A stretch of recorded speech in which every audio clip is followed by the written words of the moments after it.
All right, let's just get right into it. You know how for forever we've all been told you have to stretch before you train? It's the golden rule of working out, right?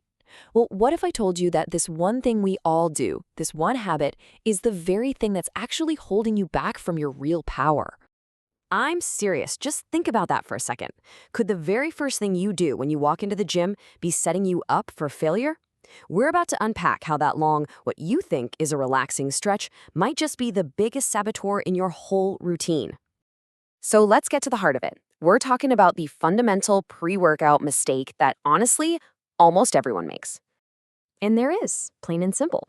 That static stretch, you know the one where you grab your foot and pull and hold it for 30 seconds, it's not just a waste of time before you lift. It is actively working against you. It's tanking your ability to generate force quickly, which, that's the literal definition of explosive power. So why? Why does this happen?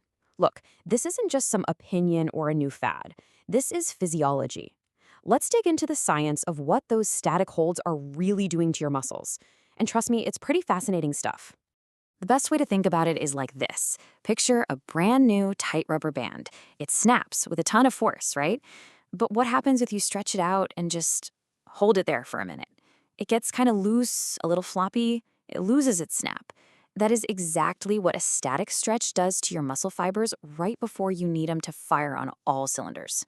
It's really a 1-2 punch that just kills your performance. First, holding that stretch tells your central nervous system, your CNS, to chill out, to relax, which is the exact opposite of what you want before a heavy lift.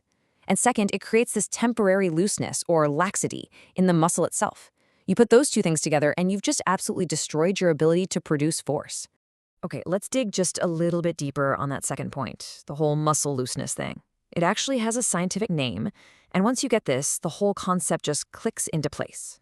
It's called the creep effect. Now, when you apply a constant load, which is just a fancy way of saying you hold a stretch, the muscle fibers slowly start to lengthen and deform. They lose their natural springy tension. So what does that mean? It means when you suddenly ask them to contract with power, the response time is shot. They've basically been stretched into a weaker, less powerful state. All right, enough about the problem. We've laid out the mistake, we've looked at the science, so now what? What should you be doing instead? The answer, my friend, is all about priming your body, not putting it to sleep.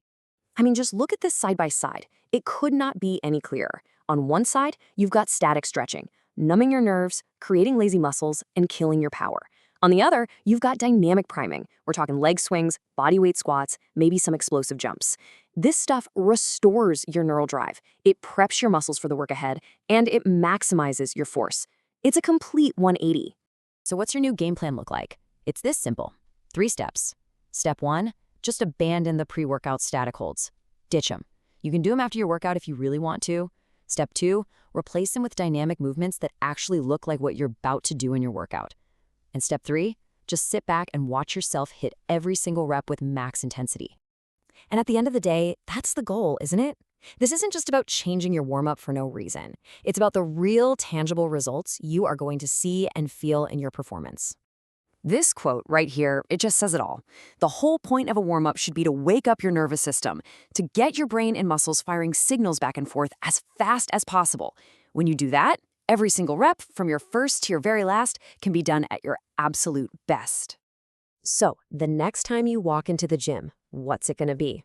Are you going to go through those old, tired motions that we now know are actually making you weaker? Or are you ready to ditch the static holds, start priming your body, and see what you're really capable of? The choice is all yours.